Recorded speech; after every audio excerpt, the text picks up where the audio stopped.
వాగర్ధావివ సంపృక్తౌ వాగర్ధ ప్రతిపత్తయే జగతః పితరౌ వందే పార్వతీ పరమేశ్వరౌ. శ్రీశైల క్షేత్రం పరమాద్భుతమైనటువంటి క్షేత్రం. ఎందుచేత అంటే శ్రీశైల క్షేత్రం మనకు ఒక్కదానికే ఒక ప్రశస్తి ఉంది. దేశకాల సంకీర్తనము అని మనం నిత్య పూజ చేసేటప్పుడు అనుసంధానం చేస్తాం. ఈశ్వరుడికి తెలియదు అని కాదు దేశకాల సంకీర్తనం. మన శౌచాన్ని ఆవిష్కరించడానికి మనం కర్మభూమి యందు పుణ్యభూమి యందు జన్మించి ఉన్నవారము. ఇది కర్మ చెయ్యడానికి అనువైనటువంటి ప్రదేశము. అక్కడ పుట్టినందుకు మనుష్య ఉపాధిని పొందినందుకు భగవత్ సంబంధమైనటువంటి కర్మాచరణము ఉద్ధరణ హేతువు అని విశ్వసించి అటువంటి జన్మని పురస్కరించుకొని సంతోషించడానికి మనకి మనం పరాకు చెప్పుకునేటటువంటి స్థితి. లేకపోతే అలా దేశకాల సంకీర్తనం చేయకపోతే భగవంతుడికి మనం ఎక్కడున్నామో ఏ కాలంలో ఉన్నామో ఆయనకి తెలియదు కాబట్టి పరిచయ వాక్యాలు చెప్పామని అనుకోకూడదు. ఇల్లంతా మనదే అయినా ఇంట్లో ఇంకొక గదిలో పూజ చెయ్యం. పూజామందిరం ఎక్కడుంటుందో అక్కడే పూజ. పూజామందిరం ఇంటికి ఈశాన్యంలో ఉంటుంది. ఇంట్లో అన్ని గదులు నేను కట్టుకున్నవి అయినా ఒక్క పూజామందిరంలోనే పూజ చేసినట్లు ఈ బ్రహ్మాండమంతా ఈశ్వరుడి చేత సృజింపబడినదైనా ఇందులో కర్మభూమిగా నిర్ణయింపబడినది కేవలం భరతఖండం ఒక్కటే. మనం ఎక్కడున్నామో అని చెప్పవలసి వస్తే శ్రీశైలాన్ని ఆధారంగా తీసుకుంటారు. శ్రీశైల క్షేత్రాన్ని ఆధారంగా చేసుకుని దేశకాల సంకీర్తనంలో నేను ఆ పర్వతానికి ఫలానా దిక్కున ఉండి పూజ చేస్తున్నాను అని చెప్తాం. మేము కాకినాడ వైపు ఉండి పూజ చేసేటటువంటి వాళ్ళం శ్రీశైలస్య ఈశాన్య దిగ్భాగే అంటూ ఉంటాం. శ్రీశైల పర్వతానికి ఫలానా దిక్కున ఉన్నాము అని చెప్తూ ఉంటాం. శ్రీశైలం కాశీరామేశ్వరాలకి మధ్యలో ఉండి అది ఇరుసుగా ఉంటుంది. ఉండి ఆ ఇరుసుని ఆధారం చేసుకుని భూమి తిరిగినట్టే కర్మాచరణానికి ఉపాసనకి సంబంధించినంత వరకు దానికి కావలసినటువంటి ప్రకంపనలన్నీ కూడా శ్రీశైల క్షేత్రము నుండే ఉద్భవిస్తాయి అని. శ్రీశైల క్షేత్రానికి అంత ప్రశస్తి రావడానికి కారణం అసలు ఎక్కడుంది అని అడిగితే పర్వతుడు అని ఒక బ్రాహ్మణుడు, ఆయన ఒకానొకప్పుడు నందీశ్వరుని వలన ప్రేరణ పొందాడు. ప్రేరణ పొంది నా జన్మ కూడా ధన్యం చేసుకోవాలి అని అనుకున్నాడు. ఉపాధి వలన ఉపయోగం ఏముంటుంది? బ్రాహ్మణుడయ్యున్నాడా, బ్రహ్మచారి అయ్యున్నాడా, గృహస్థ అయ్యున్నాడా, వానప్రస్థ, సన్యాస, చెట్ట, చామ, పురుగా, పర్వతమా, కొండ, ఈగ, దోమ, దీనితో పరమేశ్వరుడికి సంబంధం లేదు. పరమేశ్వరునికి ఉన్న సంబంధం అంతా మన మనస్సు భగవంతుని యొక్క పాదముల వద్ద పెట్టిన వారమేనా అన్నదానతోనే ఆయన నిర్ణయం. అందుకే శంకరాచార్యుల వారు శివానందలహరి చేస్తూ ఒక మాట అంటారు: నరత్వం దేవత్వం నగవన మృగత్వం మశకత పశుత్వం కీటత్వం భవతు విహగత్వాది జననం సదాత్వత్పాదాబ్జ స్మరణ పరమానందలహరీ విహారాసక్తం చేద్రూతయమిహకింతేన వపుషా అంటారు. ఈశ్వర, ఈ శరీరంతో సంబంధం ఏముంది? ఎందరో మనుష్య శరీరాన్ని పొందుతున్నారు. మనుష్య శరీరాన్ని పొందినటువంటి వారందరూ ఉద్ధరణ పొందిన వారేనా అంటే అలా చెప్పడం చాలా కష్టం. మనుష్యునిగా జన్మించిన మనుష్య జన్మ యొక్క వైభవాన్ని తెలుసుకోలేక బ్రతికున్నంత కాలము భోగములను అనుభవించి జీవితాన్ని నిరర్ధకం చేసుకున్న వాళ్ళు ఉంటారు.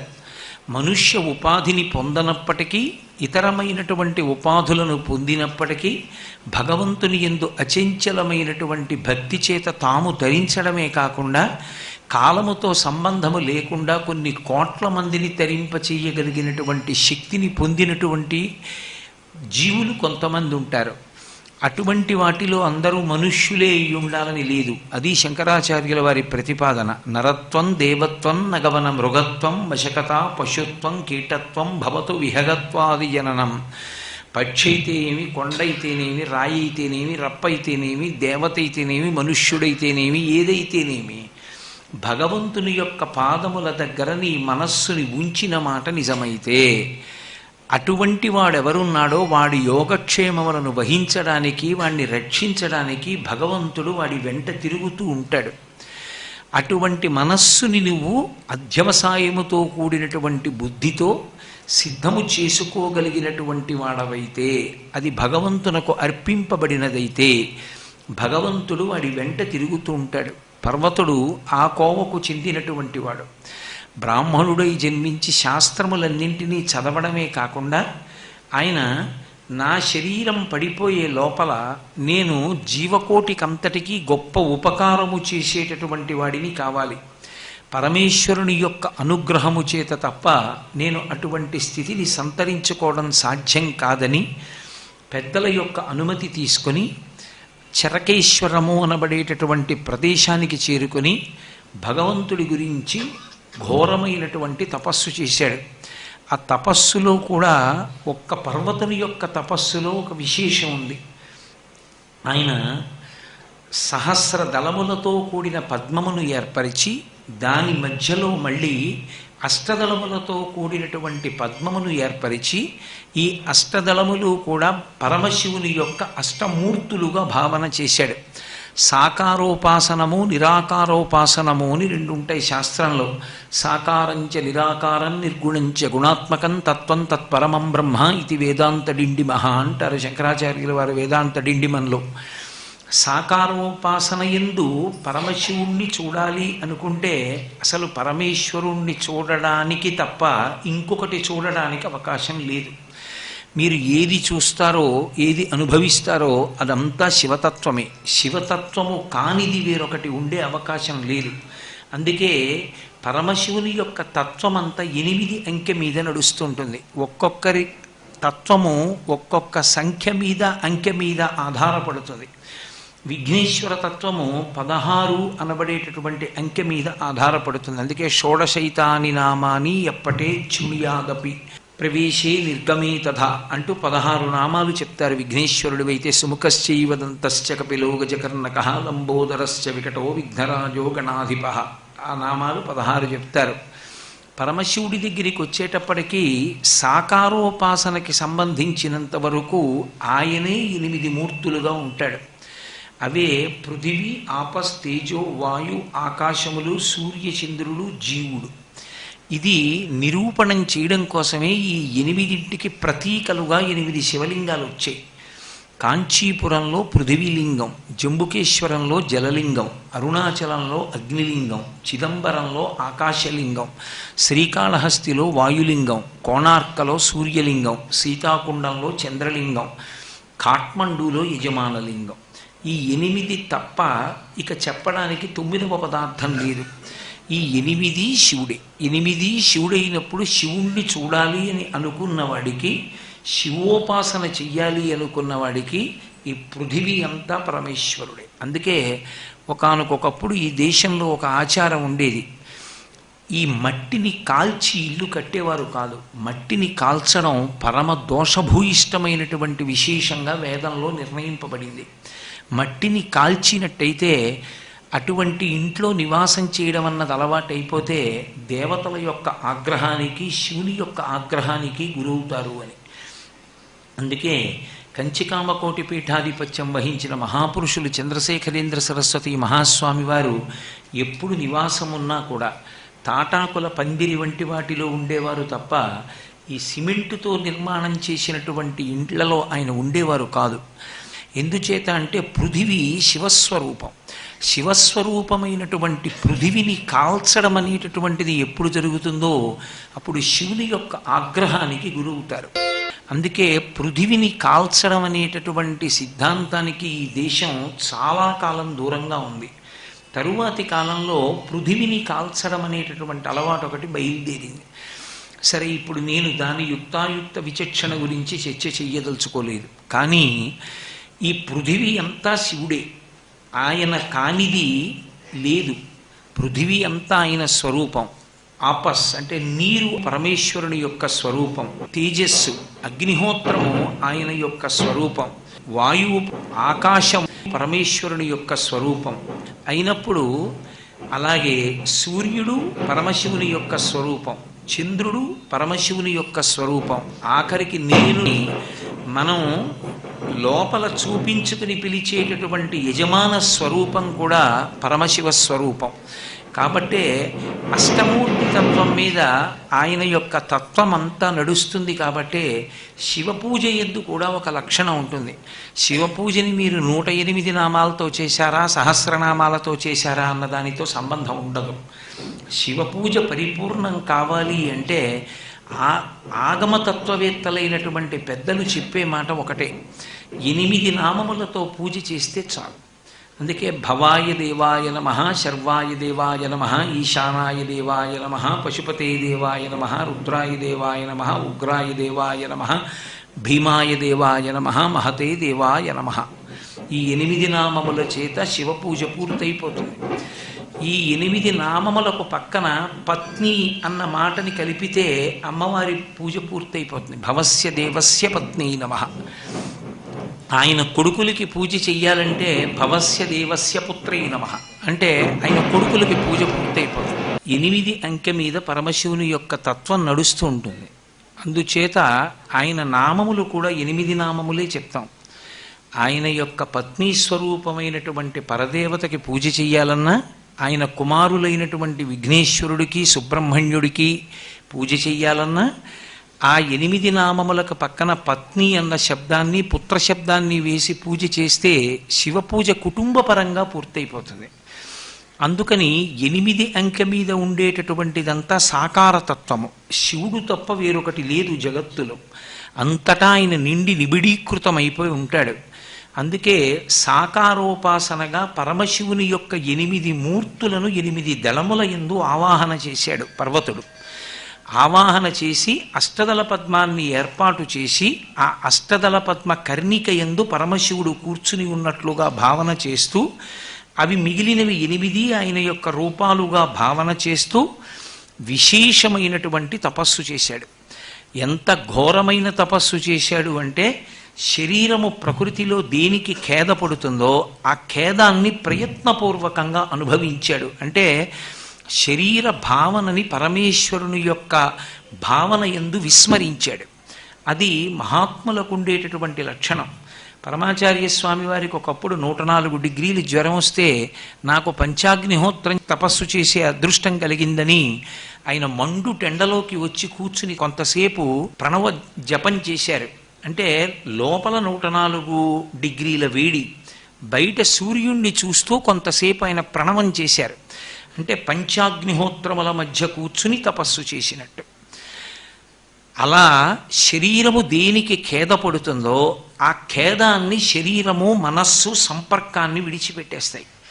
ఈ శరీరము ఇంత బాధపడుతోంది అనేటటువంటి స్ఫురణ దేని చేత పోతుంది అంటే, మనసు భగవంతుని యందు లయమైపోయినటువంటి కారణం చేత శరీరం ఏమైపోతుందో తెలియదు.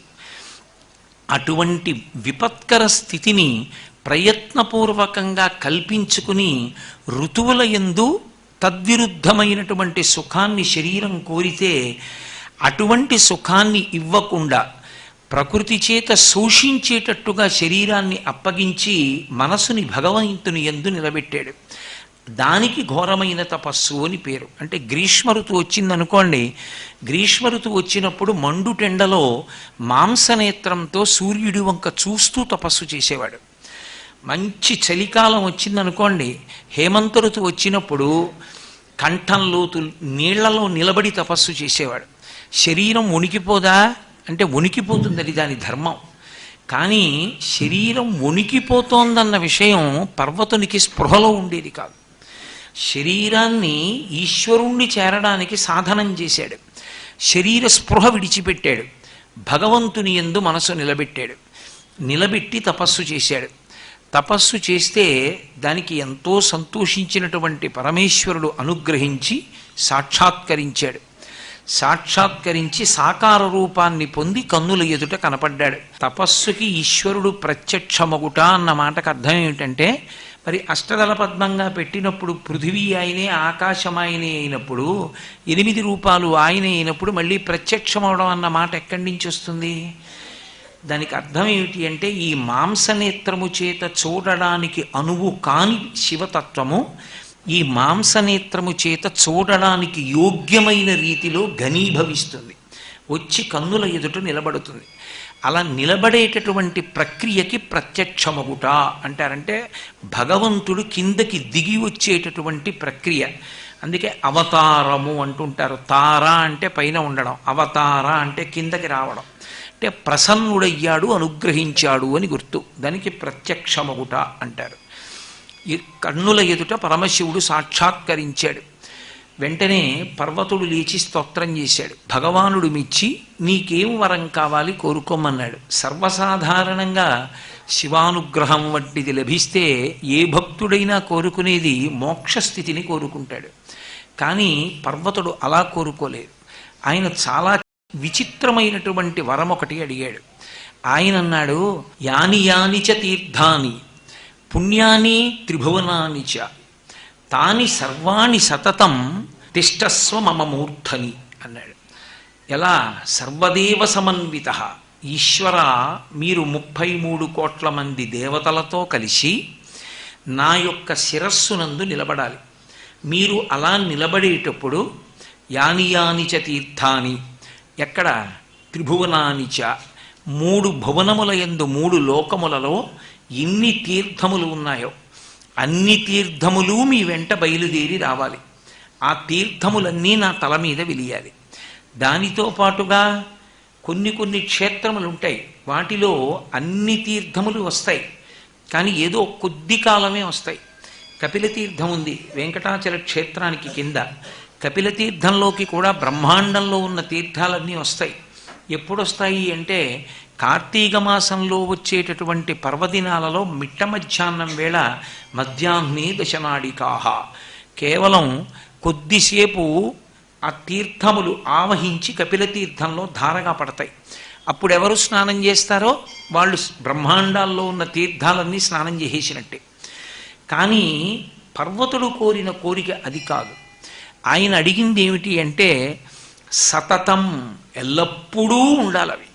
ఆ తీర్థములు ఏదో ఒక ప్రత్యేకమైనటువంటి నైమిత్తిక తిథి నాడు రావడం కాదు, అన్ని తిథులయందు రావాలి, అన్ని వేళలా ఉండాలి. పగలు ఉండాలి, రాత్రి ఉండాలి, సంధ్యలయందు ఉండాలి, అన్ని వేళలా మీతో పాటు ఉండాలి, దేవతలందరూ ఉండాలి.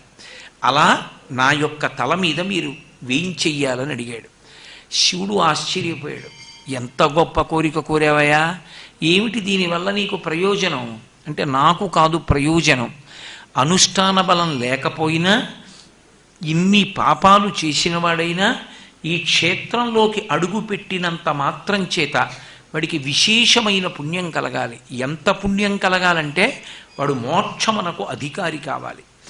అంత గొప్ప ఫలితాన్ని పొందడంతో పాటుగా ఇహమునందు ఐశ్వర్యాన్ని కూడా పొందడానికి యోగ్యమైనటువంటి స్థితిని పొందాలి. అందుకని ఇన్ని దివ్యమైనటువంటి విశేషములతో కలిసి నా మూర్ధన్య స్థానమును అలంకరించు అన్నాడు. ఇన్ని వచ్చి నీ మూర్ధన్య స్థానాన్ని చేరుతాం. అప్పుడు నీ తల మీదకి ఎక్కేవాళ్ళు ఎవరు? ఎవరక్కడికి వచ్చి కూర్చుని అనుభవించగలరు?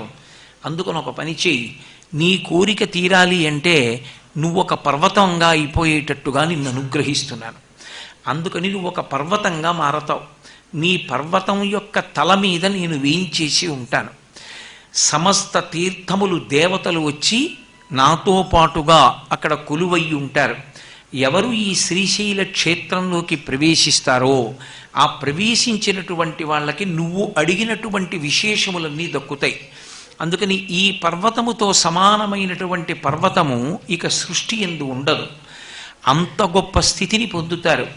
ఎవరైనా శ్రీశైల శిఖరానికి 3 మార్లు ప్రదక్షిణం చేసి శరీరాన్ని విడిచిపెడితే వాడు శివలోకాన్ని పరమేశ్వరుణ్ణి చేరుతాడు అనడంలో, మోక్షాన్ని పొందుతాడు అనడంలో ఏ విధమైన సందేహము అక్కర్లేదని ఆ పర్వతానికి పరమేశ్వరుడే పేరు ఇచ్చాడు. దానికి శ్రీశైలము అని పేరు ఇచ్చాడు. అందుకే ఆ పర్వతం పేరే శ్రీపర్వతం. శైలము అంటే కొండ, పర్వతం. శ్రీశైలము అని పేరు వచ్చింది. ఎందుకు శ్రీ అన్న పేరు ఉంచాలి అంటే, శ్రీకి ఒక లక్షణం ఉంది. దాన్ని శాక్తేయ ప్రణవము అని పిలుస్తారు. శక్తి సంబంధమై అనుగ్రహ ప్రసరణాన్ని చెయ్యగలిగినటువంటిది ఏది ఉంటుందో దాన్ని శ్రీకారం చేత సంబోధిస్తారు. అంటే ఇప్పుడు నేను మొదలుపెట్టినటువంటి ఈ పని ఆ పని తర్వాత నడుస్తున్నప్పుడు కూడా ఏ ఏ మంగళములు జరగాలని నేను కోరుకుంటున్నానో ఆ మంగళముల యందు ప్రతిబంధకము ఏర్పడకుండా కొనసాగేటటువంటి స్థితికి శ్రీ. అందుకే శంకరాచార్యుల వారు సౌందర్యలహరిలో శ్రీ సరణి అని పిలుస్తారు అమ్మవారిని.